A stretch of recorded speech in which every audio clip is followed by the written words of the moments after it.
Muy bien, hermanos, pues estamos listos ya para, después de haber orado y de haber alabado al Señor a través de los cantos, para escuchar la predicación. Estamos llegando, hermanos, a la recta final de esta serie de predicaciones que se llama Avivemos Nuestra Fe. Si Dios lo permite, la próxima semana voy a predicar el último mensaje de esta serie para poder entrar, hermanos, a una serie más. No quiero empezar el día de hoy sin exhortarles a que estemos orando para que Dios avive la fe, hermanos, en cada uno de nosotros, y que esta serie que, insisto, estamos entrando en la recta final, nos haga reflexionar en la necesidad que tenemos como hijos de Dios de mantenernos avivados, de mantenernos animados, hermanos, en el camino de Dios. El tema que vamos a estudiar el día de hoy se llama Deja de lamentarte y actúa. Hermano, ¿te ha pasado en la vida que te la pasas lamentándote, quejándote? Dices, es que, ¿por qué no he hecho lo otro? ¿Por qué no he hecho aquello? Es que si hubiera empezado, si hubiera iniciado, si hubiera tomado esta decisión, y como que estás suspirando, estás reflexionando en aquello que tendrías hoy y que no tienes, por ejemplo, porque únicamente te pasaste lamentando. Un ejemplo: hay personas que dicen, me hubiera gustado estudiar una carrera profesional, ¿no? Pero es que tengo tanto trabajo, tengo tantas ocupaciones, tengo esto, tengo el otro, no tengo tiempo. Y pasan los años y sigue lamentándose. Si en lugar de lamentarse todo ese tiempo hubiera empezado, ¿qué habría pasado, hermanos? Ya habría terminado, ya lo habría hecho. Y como eso, hermanos, en la vida nos pasan muchas cosas. Nos pasamos la vida lamentándonos de cosas que no tenemos o que no hemos logrado, pero no hacemos nada, hermanos, para alcanzarlo. Y muchas veces, o algunas veces, nos pasa lo mismo en la vida espiritual, especialmente en lo que tiene que ver, hermanos, con el avivamiento. De tal manera, hermanos, que el día de hoy, con base en 1 Samuel capítulo 7, versículos 1 al 12, quiero desarrollar varios puntos. Primero que nada, quiero que pensemos y quiero que reflexionemos, hermanos, en lo siguiente: ¿cuál es la razón de tu lamento? 1 Samuel capítulo 7, insisto, versículos 1 y 2. Voy a leer la palabra de Dios en los versículos 1 y 2 y después nos vamos a ubicar en el contexto. Dice así la Biblia: Vinieron los de Kiriat Jearim y llevaron el arca de Jehová y la pusieron en casa de Abinadab, situada en el collado, y santificaron a Eleazar su hijo para que guardara el arca de Jehová. Desde el día que llegó el arca de Kiriat Jearim pasaron muchos días, 20 años, y toda la casa de Israel lamentaba en pos de Jehová. Vamos a ubicarnos, hermanos, en el contexto histórico para poder comprender lo que está pasando en este momento de la vida del pueblo de Israel. Si ustedes leen, hermanos, un capítulo antes, no lo hagan ahorita, si ustedes leen un capítulo antes, se van a dar cuenta, hermanos, que 20 años atrás el pueblo de Israel fue vencido por los filisteos. Fueron vencidos en una ocasión que no debió de haber ocurrido, porque de hecho los filisteos, hermanos, en aquella ocasión habían tenido temor del pueblo de Israel, porque sabían que Jehová su Dios estaba con ellos. Pero lamentablemente el pueblo de Israel, hermanos, no había tomado la decisión de caminar de manera perfecta en la voluntad de Dios, y como una medida, vamos a llamarla así, disciplinaria, permitió que los filisteos los vencieran. Pero no solamente los vencieron, los humillaron. Y los humillaron tanto que les arrebataron uno de los símbolos más importantes para el pueblo de Israel, como era el arca del testimonio, que no era una cosa sino una caja de madera cubierta de oro, con una barra de oro encima, con unos querubines donde se guardaba la ley de Jehová.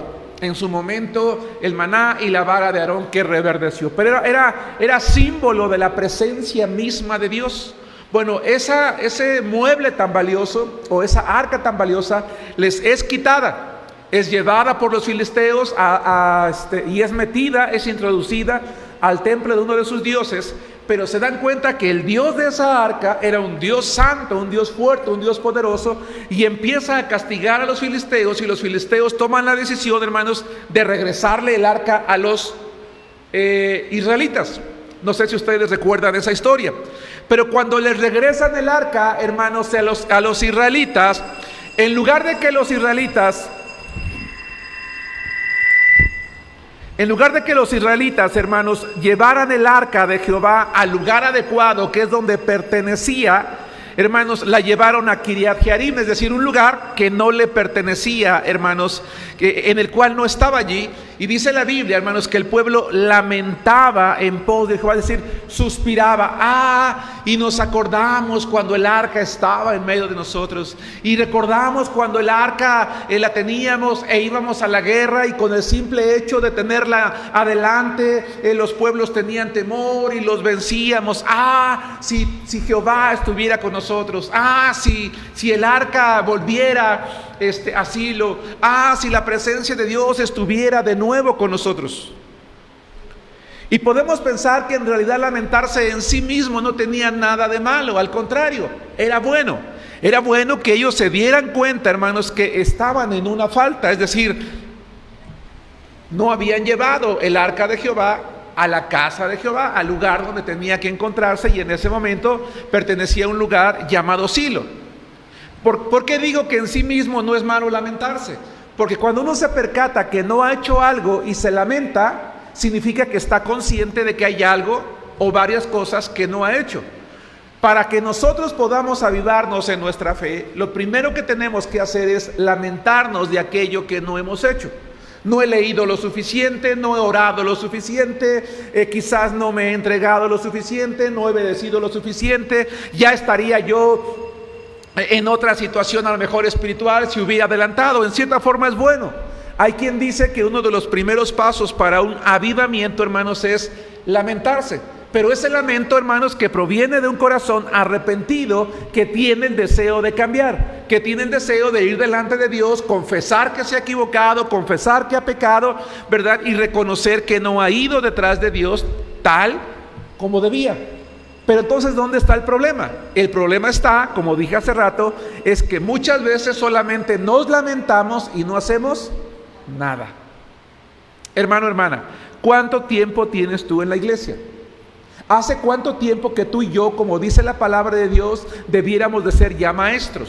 Debiéramos de ser ya predicadores, debiéramos de ser ya pastores, deberíamos de ser ya líderes de ministerio, deberíamos de estar trabajando ya en otro lugar. ¿Hace cuánto que ya deberíamos de estar haciendo eso? Es probable que algunos aquí estemos conscientes y que únicamente nos estamos lamentando, pero que no hemos hecho nada. El pueblo de Israel se lamentó. ¿Y cuántos años pasaron? Hermanos, dice la Biblia que dejan el arca de Jehová en la casa de Abinadab, y no la dejaron un mes, no la dejaron un año, no la dejaron 2, no la dejaron 5, la dejaron 20 años. Hermanos, 20 años, ¿qué son 20 años? Es una vida. Durante 20 años, hermanos, el pueblo de Israel no actuaba, no hacía nada. Hermano, hermana, estoy consciente, estás consciente, insisto, de que tal vez, porque a lo mejor no es tu caso y es únicamente el mío, estás consciente de que tal vez tu vida no está donde Dios quiere, que no estás haciendo lo que Él espera de ti, pero pasan los años y sigues sin hacer nada.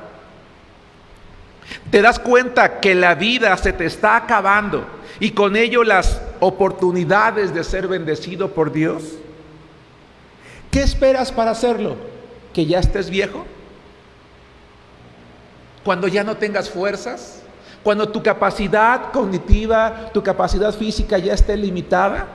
¿Qué estás esperando para actuar? ¿Qué estoy esperando yo para actuar, hermano? Para avivar mi fe y para estar en el lugar donde Dios quiere que esté. ¿Cuál es el tiempo, hermanos? El tiempo es ahora, el tiempo es hoy. Quiero invitarte, hermano, hermana, a reflexionar en lo siguiente. ¿Cuántos cristianos en el mundo no han muerto por el COVID? Muchos. Han muerto pastores, han muerto predicadores, han muerto misioneros, han muerto miembros de la iglesia. Y yo quiero hacerte una pregunta, yo quiero que tú te plantees una pregunta. ¿Cuántos de esos hermanos en el mundo que murieron por el COVID tenían planeado hacer algo para Dios? Pero solamente se la pasaron lamentándose.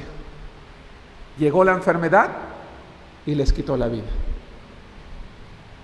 ¿Sí nos damos cuenta, hermanos? Pudiéramos decir, ¿no le alcanzó el tiempo? No, el tiempo lo tuvo. El problema es que solamente se la pasó diciendo, si ya hubiera hecho esto, si hubiera hecho el otro, si hubiera hecho aquello. ¿Te ha pasado que de repente escuchas una predicación, un canto, estás en un servicio especial y dices, sí, cierto, ya debo de dejar de lamentarme y ya voy a actuar? Ya voy a estudiar, ya voy a buscar un trabajo, ya me voy a corregir, ya voy a abandonar esto, ya voy a hacer el otro en lo espiritual, ya me voy a entregar al Señor, ya voy a servir, ya voy a hacer esto. Y llegas a tu casa y dices, no hombre, ahora sí lo voy a hacer. Pero pasan los días y se te va la emoción. El problema es ese, el problema es que es una emoción. No es algo que proviene del corazón, no es una decisión racional que tú y yo tomamos, sino que únicamente nos dejamos llevar por el momento. Pero hermanos, ya no es tiempo de dejarnos llevar por el momento, ya es tiempo de ir hacia adelante. Por eso es que quiero que examinemos, hermanos, el punto 2, aquí mismo en los versículos 3, para hablar de la exhortación. Deja de lamentarte y actúa. Punto número 1, ¿cuál es la razón de tu lamento? Dices, es que si no hubiera perdido tanto tiempo, si hubiera hecho la decisión antes, si no me hubiera dejado engañar, si no hubiera metido en este negocio, si no hubiera tomado esta decisión, ya la tomaste, eso ya pasó. ¿Qué vas a hacer ahora? ¿Qué voy a hacer ahora? Y he aquí la exhortación, versículo 3. Y habló Samuel, acuérdense que Samuel era pues el pastor, vamos a llamarle, del pueblo, ¿verdad? Para no confundirlos con otros términos. O el profeta, como se conocía en aquel tiempo. Habló Samuel a toda la casa de Israel diciendo, si de todo tu corazón, si de todo su corazón se vuelven a Jehová, quiten los dioses ajenos y a Astarot de entre ustedes y preparen su corazón a Jehová y solo a él servid y los librará de la mano de los filisteos. Quiero que te des cuenta, hermano, hermana, que Samuel exhorta al pueblo a 3 cosas. 1, a preparar su corazón. Dice, si de todo tu corazón. Hermanos, ¿cómo resumió Jesucristo los mandamientos? ¿Cómo resumió Jesucristo la ley? A 2 mandamientos. Pero uno era el más importante. ¿Cuál es? Amarás al Señor tu Dios con todo tu corazón, con toda tu mente, con toda tu alma y con todas tus fuerzas. ¿Qué querría decir Jesús a través de ese resumen de la ley, hermanos? ¿Qué querría decir Samuel cuando les dice, tienen que volverse de todo corazón a Jehová? Lo que la palabra de Dios enseña es que tratándose de Dios, hermanos, es todo o nada. Hermano, ¿estás dispuesto? Estoy dispuesto el día de hoy, en esta tarde o en esta noche o en el momento en el que tú escuches, porque algunos hermanos van a escuchar la predicación después, a lo mejor en una reproducción. ¿Estás dispuesto a tomar la decisión en este momento de decir, Señor, contigo, voy todo contigo? Hermanos, ese es el problema, que algunos cristianos decimos, sí me comprometo con Dios, pero también me comprometo con esto. En más de una ocasión he dicho que comprometerse con Dios no implica abandonar a la familia, al contrario, cuidarla más. No implica descuidar el trabajo, implica hacerlo con más gusto, con más responsabilidad. No implica abandonar a tu familia, implica tratarla mejor de acuerdo a lo que la palabra de Dios enseña. ¿Sí me explico?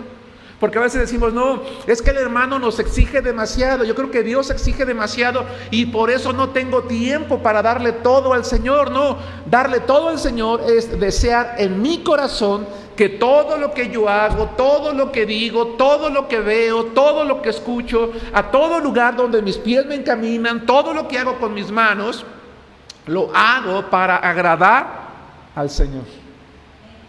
Si estoy en el trabajo y mi jefe se va, me siento tranquilo. Y yo recuerdo, ¿verdad?, que había un dicho, no sé si en mis tiempos, no sé si todavía existen. Hago como que trabajo porque hacen como que me pagan. Un cristiano es una persona que va a su trabajo y ¿qué hace? Hermanos, trabaja. Porque trabaja para Dios. Porque la palabra de Dios en Colosenses dice que nosotros trabajamos para el Señor, estudiamos para el Señor, nos casamos para el Señor, jugamos para el Señor, nos divertimos para el Señor y todo lo que hacemos es para el Señor. Por eso es todo o nada. Es decir, con Dios hay que involucrar nuestros pensamientos, nuestros sentimientos, nuestras emociones. Hermanos, hay que tomar decisiones radicales. La pregunta en este momento es, ¿soy cristiano o no? Hermano, hermana, ¿eres cristiano o no? ¿Sí o no? Solamente hay una respuesta, no es, ¿me puedes repetir la pregunta? ¿Lo puedo pensar? El pueblo de Israel se pasó generaciones pensando y por eso se lamentaba y ya pasaban 20 años. En 20 años pudieron haber recibido muchas victorias, muchas bendiciones de Dios, pudieron ver muchos milagros, pudieron ver muchas cosas, pero no veían nada, no tenían nada, no recibían nada porque no actuaban. Y la exhortación, hermanos, en esta serie de predicaciones de avivar nuestra fe es: vamos a actuar, vamos a tomar nuestro corazón, hermanos, y vamos a dárselo al Señor. Pero hay una segunda exhortación. Dice, hay que quitar los dioses ajenos y a Astarot de entre ustedes. Me voy a explicar. En el idioma original, hermanos, que es el hebreo en el Antiguo Testamento, esa palabra Astarot no solamente se refiere a una diosa que se adoraba en aquel tiempo, sino que está en plural, dando la idea, hermanos, de que más que a la diosa se refería a los adoradores. El pueblo de Israel, hermanos, se había desviado tanto del conocimiento de Dios. ¿Saben ustedes cómo se adoraba a Astarot, hermanos, o Astarte? Se creía que esta diosa era una diosa de la fertilidad. Y entonces en el templo de Astarot, mujeres vírgenes se consagraban a la adoración a Astarte y practicaban, hermanos, actos sexuales tremendos. Y a eso se le conocía como prostitución idolátrica. Es decir, los adoradores de Astarte, fíjense qué sufridos, iban al templo de Astarte a tener relaciones sexuales con las sacerdotisas. De esa manera estaba la corrupción, creyendo que eso traería fertilidad a sus tierras, a su vida y a todo.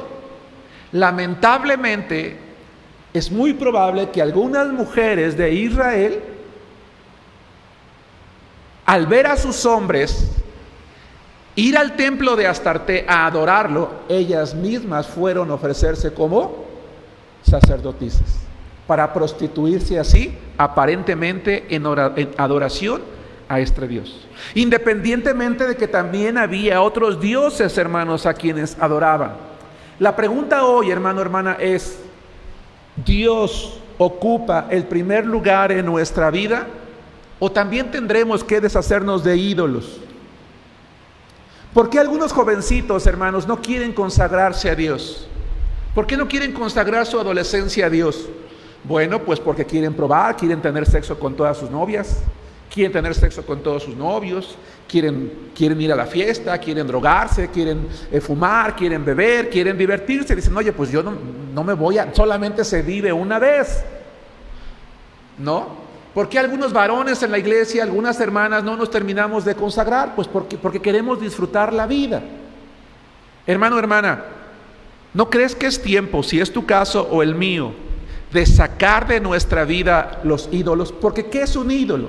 Un ídolo no nada más es una imagen que está en un altar. Un ídolo es cualquier cosa o persona que te evita amar a Dios por sobre todas las cosas. Eso es un ídolo.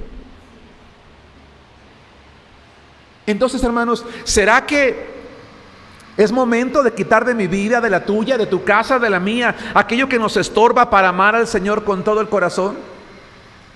¿Tienes temor de llegar a tu casa y decirle a tu familia, a partir de hoy nos vamos a santificar? Ya no vamos a hacer esto, ya no vamos a hacer el otro, ya no vamos a hacer aquello, ya no vamos a ir a ciertos lugares, ya no vamos a tomar ciertas cosas porque vamos a santificarnos delante de Dios. ¿Qué van a decir mis hijos? Se me van a venir encima. ¿Qué va a decir mi viejo? ¿Qué va a decir mi esposa? Se me va a venir encima. Hermano, yo te voy a decir una cosa y te lo digo con mucho respeto. Es mejor que tengas un problema con tu familia a que tengas un problema con Dios. De verdad. Es mejor tener un problema con los de tu casa que ser disciplinados, hermanos, por Dios. Cualquier cosa que ocupe el primer lugar en tu vida y te aleje de Dios debe de ser hecho a un lado. Esas son decisiones radicales, hermano.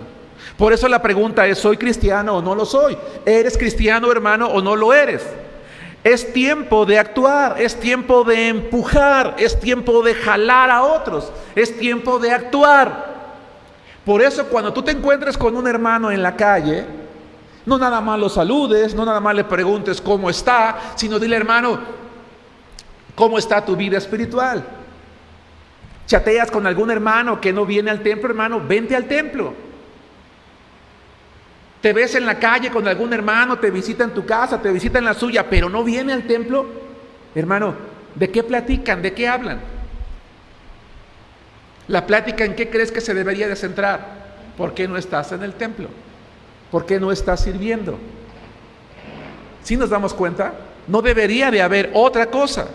Los exhorta a actuar, a preparar su corazón, a quitar los dioses extraños. Y también en tercer lugar les dice, y solo a Él sirvan y los librará de la mano de los filisteos. Hermano, hermana, vamos a consagrar nuestra vida, vamos a avivar nuestra fe, vamos a retomar nuestros ministerios. La mayoría de ministerios en la iglesia, hermanos, han muerto. La mayoría de ministerios han muerto y los que no han muerto están muy pasivos. Algunos hermanos no se han alejado, no han dejado sus ministerios, pero honestamente están muy pasivos, pareciera que no existen. Es hora de retomar, es hora de servir únicamente al Señor, es hora de, punto número 3, hermanos, de reaccionar. Reacciona de inmediato. Hermanos, esto está de moda hoy. ¿A poco no? Las redes sociales están de moda. Piensa en esto, piensa en un jovencito, en una jovencita, piensa en alguien. Hermano, escucha esto, testeas algo y luego vas y abres, no me han dado like, y vas otra vez, 2 likes, no puede ser, un me gusta, y le hablas a tus amigos, oye, ¿qué no has visto mi publicación? Sí, entonces ¿por qué no me has dado un like? ¿A poco no? Hoy la juventud y las personas que están muy metidas en las redes sociales viven de eso, viven de las reacciones. Que no te pongan una carita divertida, una carita enojada, pero ¿por qué se enojó? ¿Pero por qué esto? ¿Por qué no? Y estás esperando una reacción, ¿cómo, hermanos? Inmediata. ¿A poco no? Una pregunta, hermano, plantéate esta pregunta. ¿Cómo se sentirá Dios respecto a nosotros? Él testeó, permítame usar esa palabra, Él testeó su palabra hace cientos de años. La publicó la Biblia. ¿La has leído? ¿He reaccionado? ¿Me gusta? ¿Le he dado un like? ¿He reaccionado a lo que enseña? ¿A lo que me indica? ¿O nada más he dejado a Dios en visto? Dios nos manda mensajes a través de la Biblia todos los días, hermanos. Permítame usar esa frase.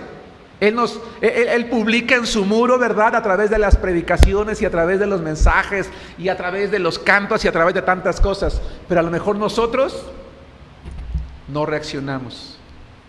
Quizás nos manda un WhatsApp, ¿verdad? Pero lo dejamos en visto. A nosotros nos molesta que los demás nos dejen en visto.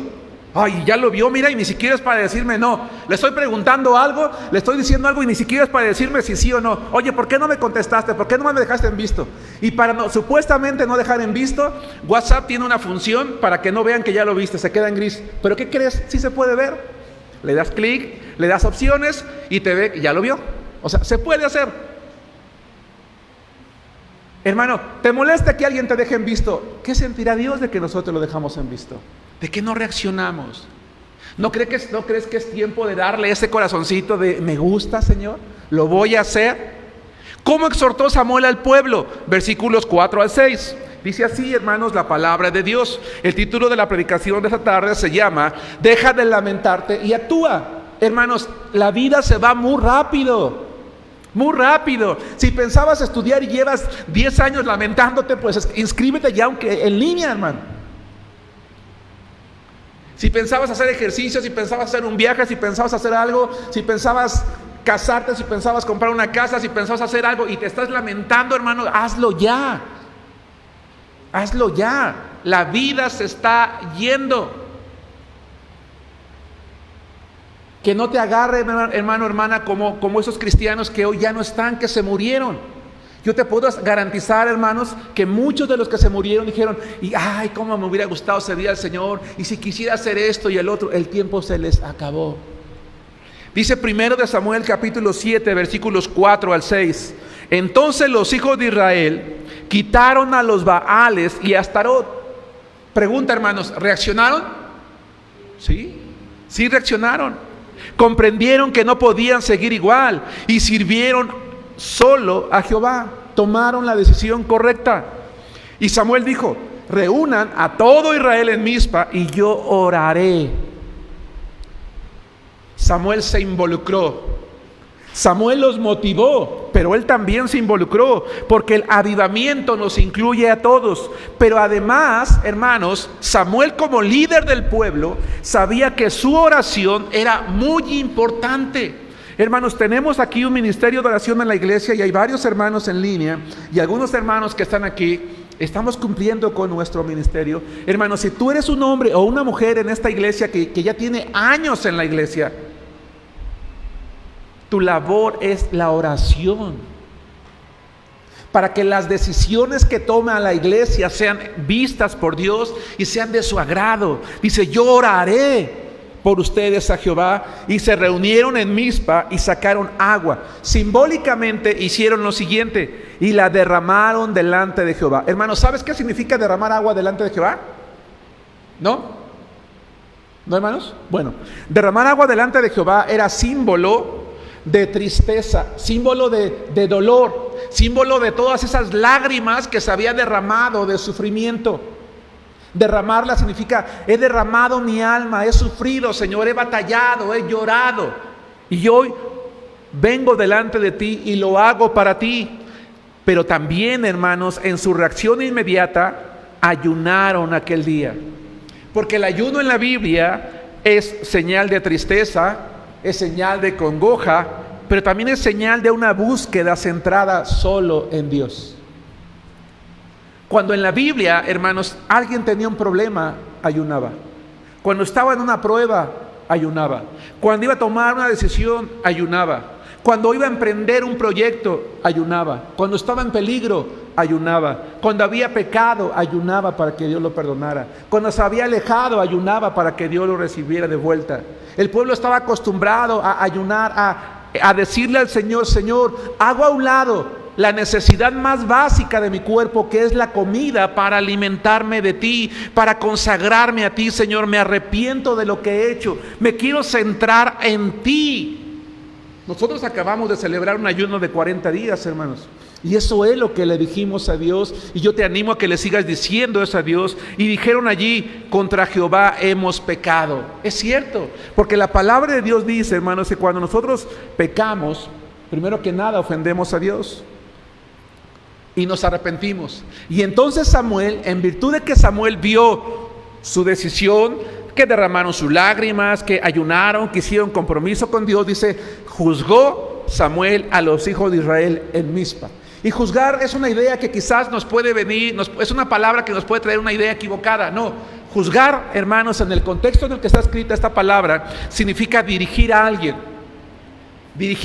en su camino, convocar a alguien para que haga una cosa, a lo mejor un llamado al arrepentimiento, un llamado a la contrición, un llamado a la confesión, un llamado a decirle, miren, ahora tenemos que ir hacia este lugar.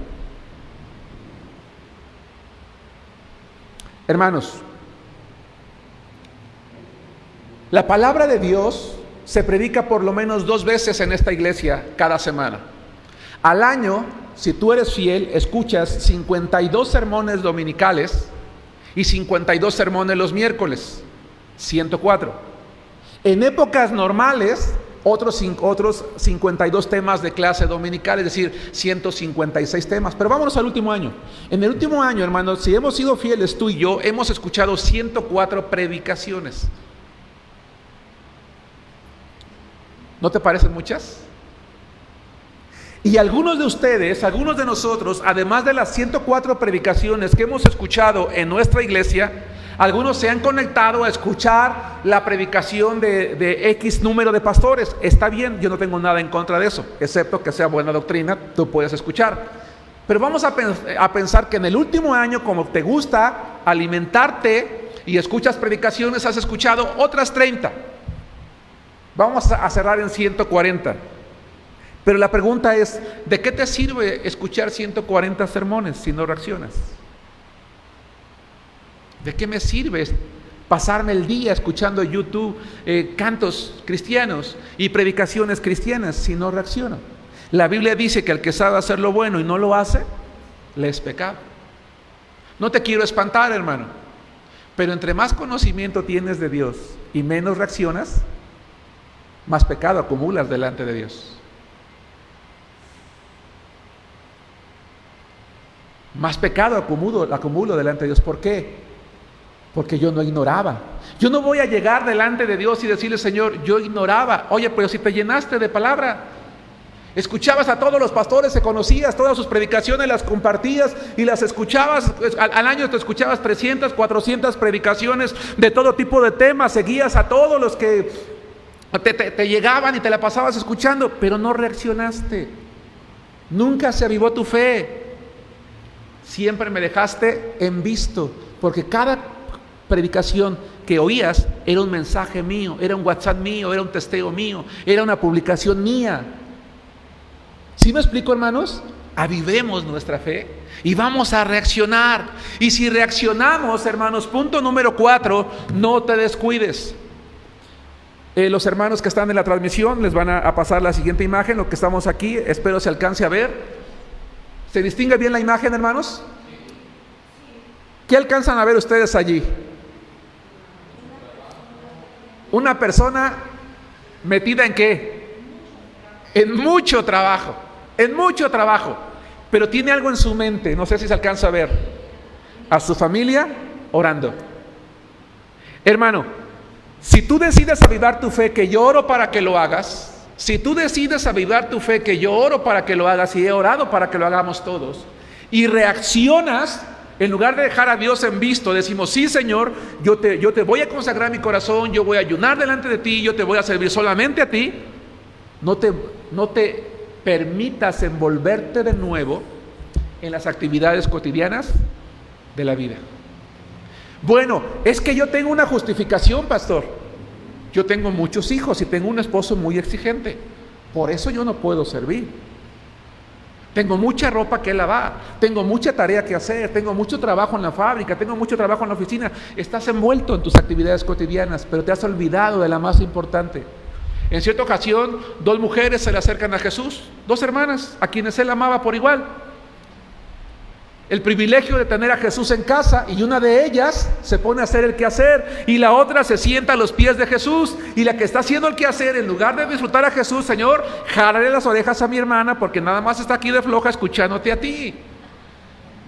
Y le dice a Jesús, Marta, Marta, afanada, ocupada, turbada estás.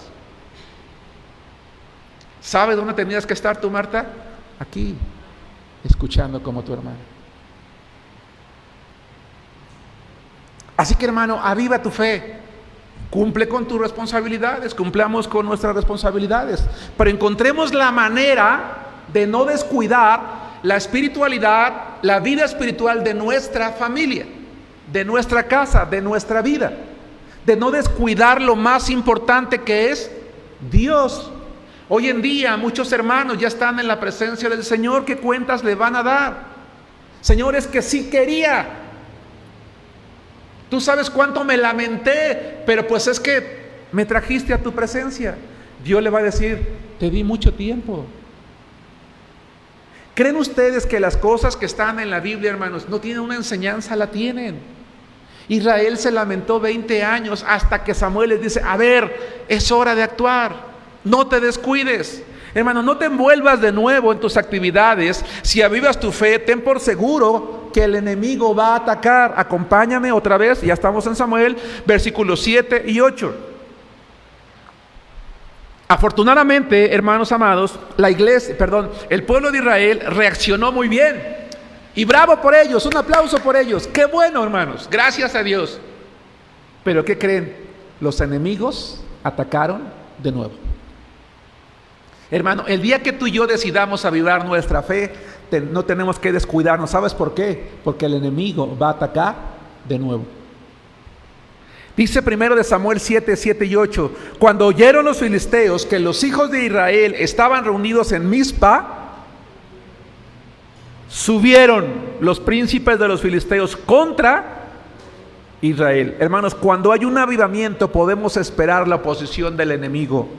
Y al oír esto, los hijos de Israel tuvieron temor de los filisteos.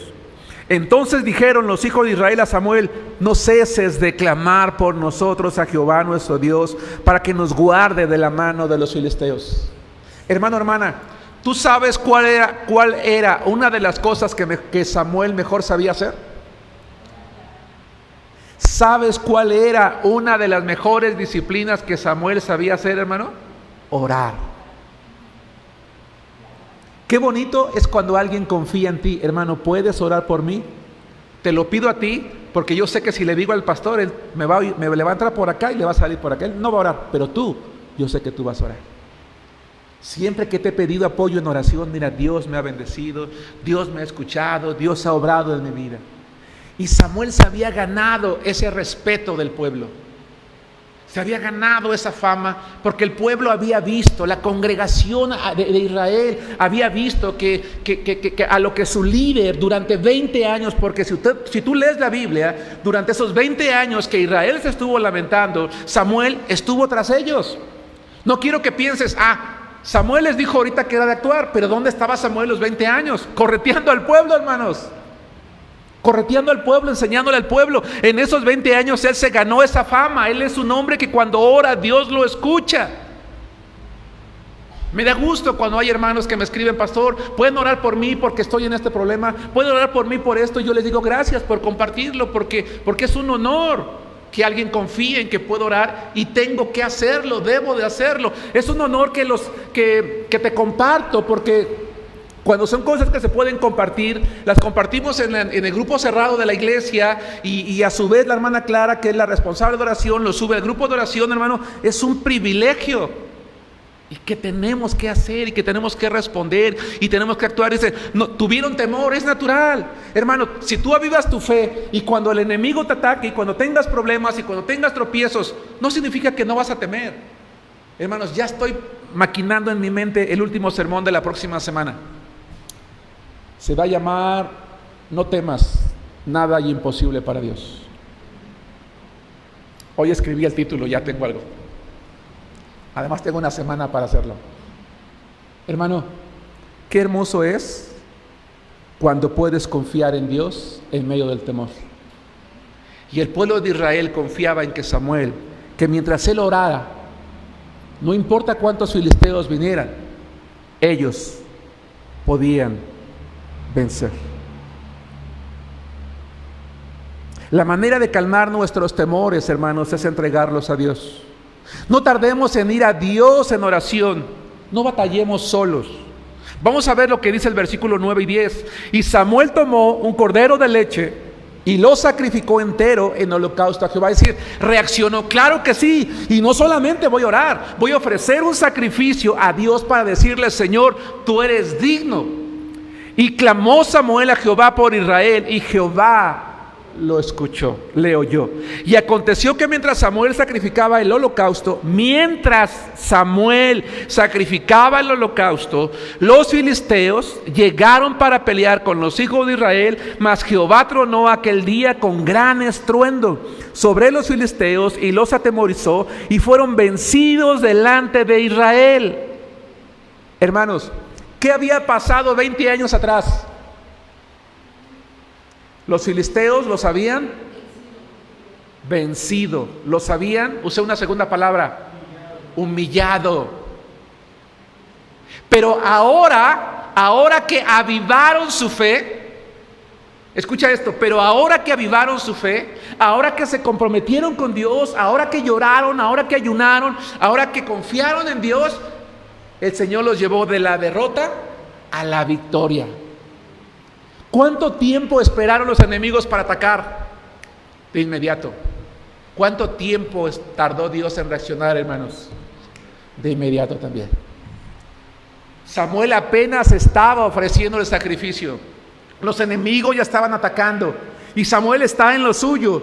Pero Dios también está en lo suyo, hermanos. Está tronando para defender, hermanos, a su pueblo. Para decirle, hey, aquí estoy con ustedes. Hermano, a veces pareciera que Dios tarda en responder, pero no es así. Él responde de manera inmediata en el momento en el que tú y yo oramos. Solo que el resultado algunas veces nos deja verlo tiempo después. Hay ocasiones en que es de inmediato, como en este caso. Hay ocasiones en que hay que esperar, porque los propósitos de Dios son distintos. Pero siempre debemos de alcanzar lo que sigue, hermanos. Vamos a ver lo que dice el versículo 11 y 12. Hermanos, quiero decirles que los hijos de Israel estaban listos con sus armas, pero antes de poder usarlas, Dios tomó la iniciativa. Dice el versículo 11, y saliendo los hijos de Israel de Mizpa, siguieron a los filisteos, hiriéndolos hasta abajo de Bet-car. Tomó luego Samuel una piedra y la puso entre Mizpa y Sen, y le puso por nombre Ebenezer, diciendo, hasta aquí nos ayudó Jehová. Hermanos, ¿cuál era el propósito de esas piedras? Pregunto a un par de hermanos aquí rápidamente, o si alguien que está en la transmisión quiere escribirlo, adelante. ¿Cuál fue el propósito de esas piedras? ¿Para testimonio de quién? De las futuras generaciones. Samuel dice, vamos a colocar estas piedras y vamos a escribir encima de ellas Ebenezer, hasta aquí nos ayudó Jehová, para que cuando nuestros niños crezcan, cuando nuestros jóvenes crezcan, cuando vengan nuevos enemigos, cuando se levanten nuevas generaciones y pregunten, oye, ¿estas piedras qué? Estas piedras recuerdan que cuando el pueblo se avivó delante de Jehová, Él los llevó de la derrota a la victoria. Samuel quería que las futuras generaciones, hermanos, se contagiaran del avivamiento que empezó en su tiempo. Hermanos, algo que yo anhelo como pastor es que la iglesia de Arenal tenga un avivamiento tan grande, y no la primera vez que lo digo en esta serie, un avivamiento tan grande que las futuras generaciones que lleguen a la iglesia de Arenal, hermanos, no tengan que ser enseñadas en avivarse, sino que lo estén. Y cuando alguien, hermanos, mis nietos, mis bisnietos o los tuyos preguntan, oye hermano, ¿y cuándo empezó este avivamiento? Allá en el año 2021. Cuando nuestros antepasados tomaron la decisión de avivarse, de entregar su corazón al Señor, de ayunar, de hacer un pacto con Él, de servirlo, de tomar una decisión radical. La iglesia se ayunó y Dios trajo tantas bendiciones que nosotros queremos seguir recibiendo lo mismo. ¿Te has puesto a pensar, hermano, hermana, que la iglesia de Arenal tal vez no ha tenido victorias como debería en más de 30 años como iglesia, porque solamente nos las hemos pasado lamentándonos?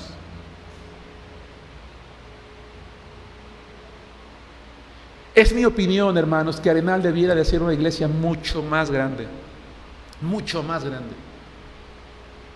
Es mi opinión que Arenal debería a estas alturas de la vida ya haber enviado muchos misioneros, haber plantado muchas iglesias, ser una iglesia más dadivosa, más generosa. Pero no lo somos. Somos una iglesia bella y creo que Dios está haciendo cosas hermosas. Creo que Dios está respondiendo, hermanos. ¿Será que quizás algunos han dejado de lamentarse para actuar? Si tú y yo, hermano, hermana, nos hemos quedado rezagados, es tiempo de tomar una decisión radical. ¿Soy cristiano o no lo soy? Es tiempo de avivar nuestra fe. Es tiempo de dejar de lamentarse. Es tiempo de actuar. Hermanos, que Dios los bendiga.